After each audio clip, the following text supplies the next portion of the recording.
Greetings and blessings to you all. Welcome back. Trying something new. I thought that was pretty cool, doing this little thermo thing on the computer, but hopefully it doesn't cause too much distractions.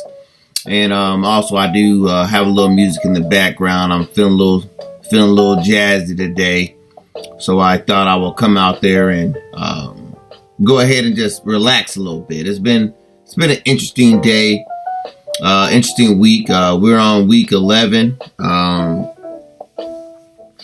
And today we're going to talk about branding, personal branding, actually. You can pretty much take this information and you can put it towards your business or yourself. But this week, I was actually told that, like I said, I'm trying to work on my businesses, trying to get those real big as far as personal, as far as getting the business up and running for Readiness LLC, which is a healthcare consultant company. And then I have Forever Emmanuel, which I'm working on that in order to get that up and running for 401c. And it's been rough, just doing what, actually trying to get it up there. Right now, I'm pretty much not making as much money as I would like to with the companies. I want them to be self-sustaining. But I was speaking out with a consultant that was helping me out, and they were saying that I'm going to probably need to brand myself. They was telling me that people need me, but they just don't know who I am. And it's very difficult to just pass. Well, it's not really difficult because I pass out business cards like it's cake, boom, just pass that thing out. But it's more so that's not really giving them the full story. And yes, I do still need to work on my elevator pitch, but I took what they said for heart, and I stopped focusing more on money and just start focusing on the context. And so that's why you'll probably, from me, if you actually have started my journey from the beginning, you'll start seeing like some minor tweaks and some minor changes. Feel free to reach out to me. I have no problem with talking to you. First 30 minutes is free, always, But as my commas move, so does my prices. Hello. But when I was talking to them about personal branding, they was pretty much talking to me that I need to actually determine what's going to be my unique proposition. Like, what makes me different from everyone else? And for me, it's really huge as far as like my education level. Like, I have a lot of education. And so that really allowed me to take my time to kind of just spend time and just focus on like my strengths and my weaknesses, my passions and my goals. And my whole thing that the entire time was resonating me the entire time was if I were to leave my job, will my company and colleagues miss me? And to be honest with you, where I'm working right now, they won't. They know a little bit about who I am. There's small little gems that I dropped out, and that's kind of like my thing. I'm an introvert, and so, but sometimes I can come out the bubble, but for the most part, I kind of stay to myself, just because of the things I've seen through my travels of life. But I don't really like getting out there with people because, people, take advantage of you and manipulate you and things like that. And so that's kind of been my thing, is I kind of like to keep to myself till I actually get to know somebody. And then from there, I tell people all the time, they get offended. I was like, I don't have friends. I got family and associates and a bunch of enemies, but I know my enemies stand. And the reason why I say that is because once I have somebody come aboard and we're doing stuff together, it's like, we're doing this together. We're in this to win it, Yeah, sure, we're going to get each other mad, piss each other off and things like that. But that's life. Everybody goes through emotions. Everybody goes through things. And so it's just more so with me, it's like, we're going to do this. We're in it to win it. Like, I don't need part-time associates. I don't need people hopping in my circle that's only going to be here temporarily. I don't need seasons. I need everything. And like, that was one of the old sayings talking about, some people are here for a lifetime, some people are here for a season. Well, the seasons are over. Like, I don't need seasons in my life anymore. If you're a season, then you need to go ahead and kind of stay. I don't need you inside my circle. I need people that's going to be there for a lifetime, because getting this generational wealth is a journey, and it's taken some time. But I know that 10 years from now, I'm going to look back on these videos and be like, that's funny. Like, if I'd have known that then, things would have been different. But my thing is, you just got to trust the process. Also, when I was looking at trying to find out ways as far as branding myself, I really took some time to really find out how other people see me. I feel like I'm not really irreplaceable, just due to the fact as far as my knowledge, but due to my current occupation, it's just like I'm just a number. And that's one thing that I hate about the hate where I'm working at right now. But it is what it is. But I know that I have quite a few colleagues and coworkers and friends, and they have positive ways of describing me, but then there's actually other people who have negative ways of describing me, just due to the fact that they feel as if I'm cocky or arrogant. But you got to be mindful of where the people are coming from when they're saying that.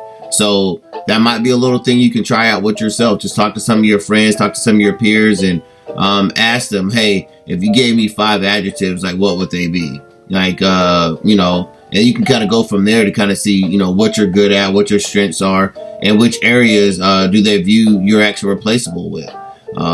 I found that to be very interesting. But for me, mostly, a lot of people say that I'm not personable. They say that if I was a stranger on the street, they just would not walk up to me. And I'm just like, well, in a way, that could be good. At least no one's trying to come up and rob me, But it just really depends. Like, you're trying to do business, you got to be a little bit more versatile, and I get that. And these are things that I'm actually working on. And that pretty much leads me into the reason why you got to really identify your goals. As I stated earlier, like 10 years from now. But to be honest with you, that the reason why I said that is because you want to break your goals up. I say short term, long term, and then mid term. But pretty much it's 6 months, 1 year, and then 5 years and 10 years. It really depends on how you want to do it. And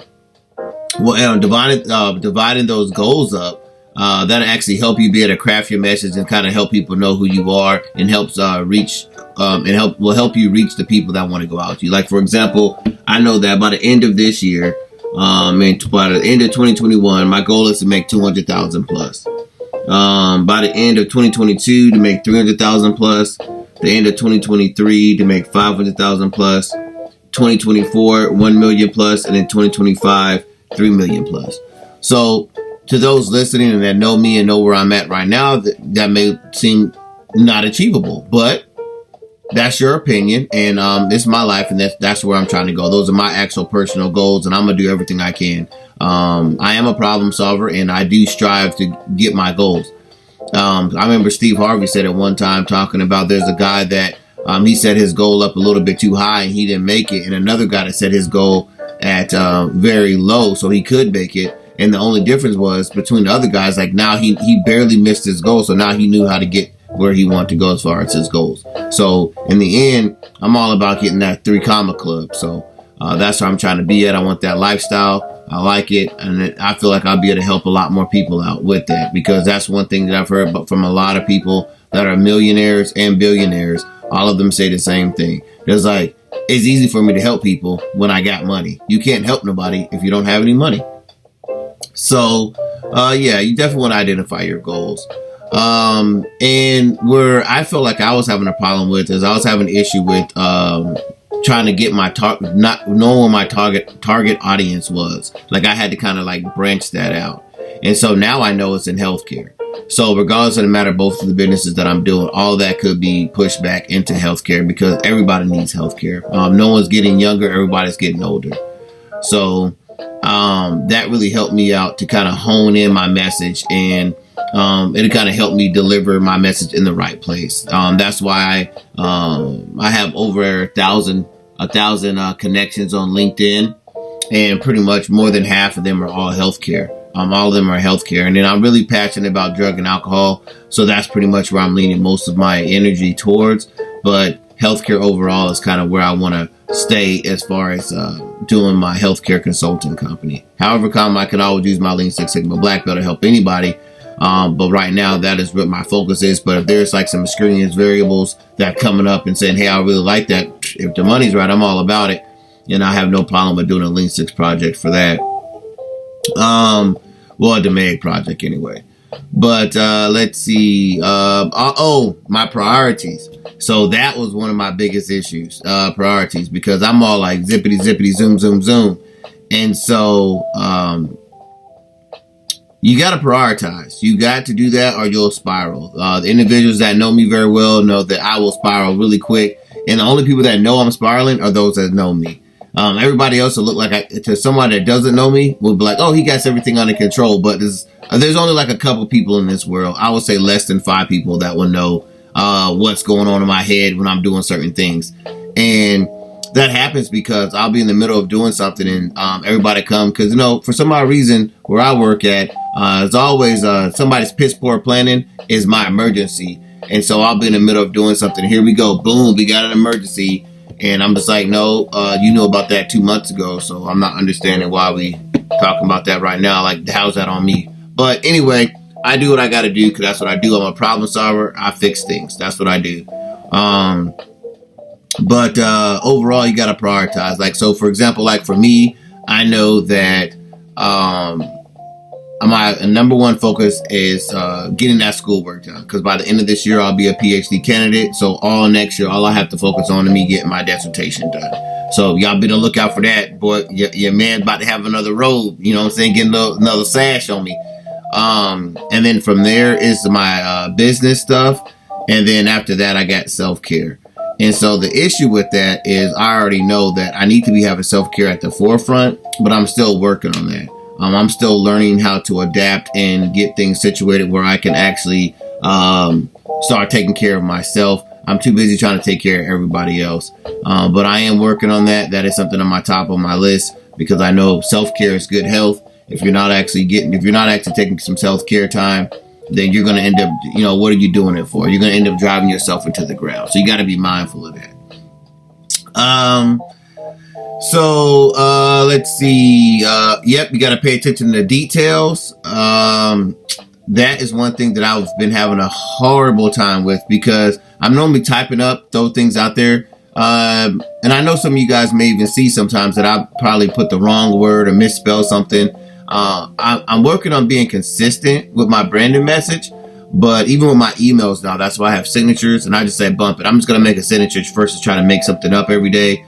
And so now that's what I do. Like, I have a signature block now. So whenever I send something from my personal email, I have a signature block with all my social media on it. I have a little disclaimer at the bottom.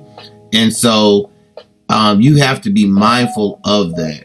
But when you're getting into business and you're doing what you have to do, like if you're trying to ascertain stuff from those that are in the corporate world, how do people in the corporate world dress? They dress with the suits and the ties and, button ups and things like that.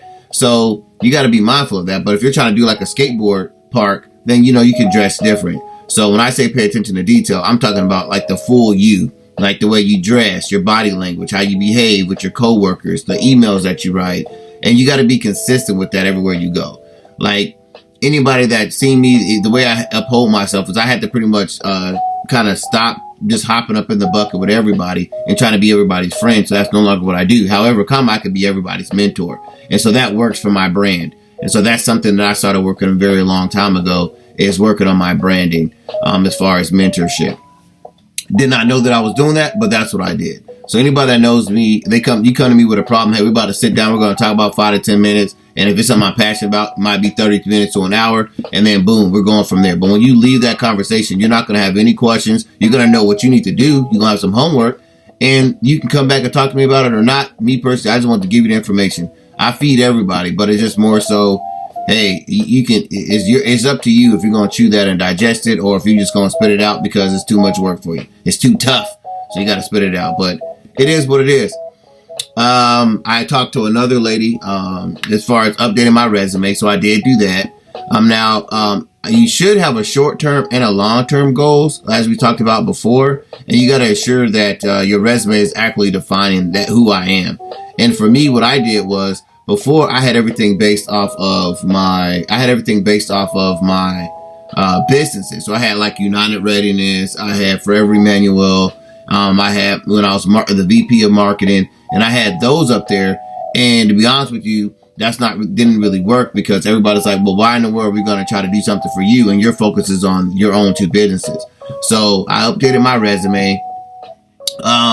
I started networking more on social media, which that's huge. I didn't even know that that's a thing. Apparently, I didn't know you could just slide up in anybody's DMs. I didn't know that was a thing yet. You know, you can call me old or whatever, but I get like, that's one thing I do like about Instagram. You don't even need people's phone numbers anymore. You can just kind of just slide up in their DMs. Oh, look at that. This person's doing something I like, and just message them back. Just message them. The worst thing they're going to do is not message you back, or they're going to ask you, why did you message me? And you can kind of explain it to them. So it'll be good for you to already have something already typed up, so that way you can kind of like copy, paste, put it over there. But, you know, make sure you alter it to the person you're talking to. Like, I've reached out to all types of people. So, you know, you got Facebook, Twitter, Instagram, all those that you actually have. You know, just find your target market and your target audience, and kind of subscribe to their page, and just update on a daily basis, and just make sure you are actually everything is actually germane to your actual branding message. Another big thing that I did too, that I don't even know if everybody knows yet, is I also created my own personal website. I actually did want to talk about that too. It took me some time. I had to revamp it up. Now, me personally, I love the way it looks now. Like, it took me a minute, it took me about 3 days, but it was like now myself some point. Like, I'm loving it. If you don't love it, let me know. And if you got like some hater thing going on, then that's fine. That's on you. But if it's like some real stuff that I need to articulate better, or something like that, because I'm always misspelling words. Grammarly be helping me out as much as it can, but sometimes I do miss stuff. So if you see something wrong, hey, feel free. Give me a shout out. Let me know. Hit me up. No need to be disrespectful. Just hit me up by, hey, fam, hey, that's misspelled. Not by what line, what page. Boom. I go ahead and take care of that and say thank you. You know, easy day. Like, my thing is, constructive criticism is not bad. It's just when you start being, you know, off on the other level, hitting them isms, you know what I'm saying? If you know what I mean. But, I went ahead and did that. I already hit the widget of, I was working on blogs before. That's another way to personal brand yourself. I'm not really big on blogs, but this right here technically can constitute as that. Just due to the fact that that's what I'm doing right now. And that's what I like. It's more, these video blogs is easier because I'm able to, you know, education wise, I'm able to just throw whatever I want, allow me to have my unique skills and throw out my experience, because all that typing, I got to do too much typing for school anyway. Excuse me. And my thing, I'm tired of typing, so I'd rather do these videos. Yep, and then I've already got published, so I'm not really worried about that. So when they were telling me that I need to make sure I throw some content out there, I am working on my second book. Not my second book. I'm working on my part 2 of the Calm Storm Marriage. So for those of you that's out there and was like, hey, the first book, the Calm Storm Marriage, was out there, and oh my gosh, I can't believe it. You're sitting up there and you took the physical aspect of marriage, which is important, because if you're not, what do they do? Say, oh, if you're not getting no sticky. Yeah, I was watching some show that was a TV show on HBO Max. That was pretty much talking about the story of story that was based on Bruce Lee. You know, shout out to my boy Patrick, because he let me use that HBO Max for a little bit. So yeah, so you want to get published. You want to put stuff out there. I don't care if it's articles. I don't care if it's books. Just put content out there. Get stuff published. Definitely put more stuff out there so people can kind of get a feel of who you are. And that's another reason why I'm doing part 2 of the Calm Storm Marriage, because it's not just one aspect of marriage. There's quite a few layers of it, but I want to get on part of that. And kind of talk about that as well. You also want to make sure that you do go offline. You want to promote your brand in person. That's the reason why I have Forever Emmanuel t-shirts. That's the reason why I'm looking at trying to find some Kangos. If anybody knows where I can find some Kangos that I can put my own logo on, I'm all about it. Please let me know, because that's what I want. Either that or a fedora, because I love wearing fedoras. I love Kangos. I was gonna do it myself, but we'll see how my times go. Because I know before I was actually selling Kangos with different teams in the cover. But I want something on the front. I don't want it in the cover. I want something in the front, like a logo on the front, or where the Kango is at on the back of the hat. I want that to be I want that to be there versus that. But if anybody knows anything about that, let me know. Because that's really huge. Because a lot of people try to just I know social media is big out there, but there are a lot of people that's out there that's not even on social media right now. So you want to offer and spearhead like large project that highlights your unique talents. Also, you want to tend to your marketing network. Make sure that you're actually keeping in touch with your coworkers, your colleagues, and your clients and your friends, and updating about what you're doing. Hence the reason why I'm doing this. Word of mouth is a powerful tool to use. I do talk about it all the time. People don't even know that I'm actually doing business, and it's funny when I'm talking about somebody hands my business card and they're like, "Wow!" But most of the people that I come in contact with, for the most part, they're kind of just living for the day. So they're not really focused on anything else as far as that. Then you might want to, as time progresses, you want to review your brand and how you portray it frequently. You want to continuously keep altering things. As time change is inevitable. You're not going to stop it. So my thing is, you want to make sure you're always addressing that and checking up on it to make sure it's still going and portraying what you want. But other than that, I do appreciate you coming out. Again, blessings to you all, and thank you for joining. And I'm out. Peace.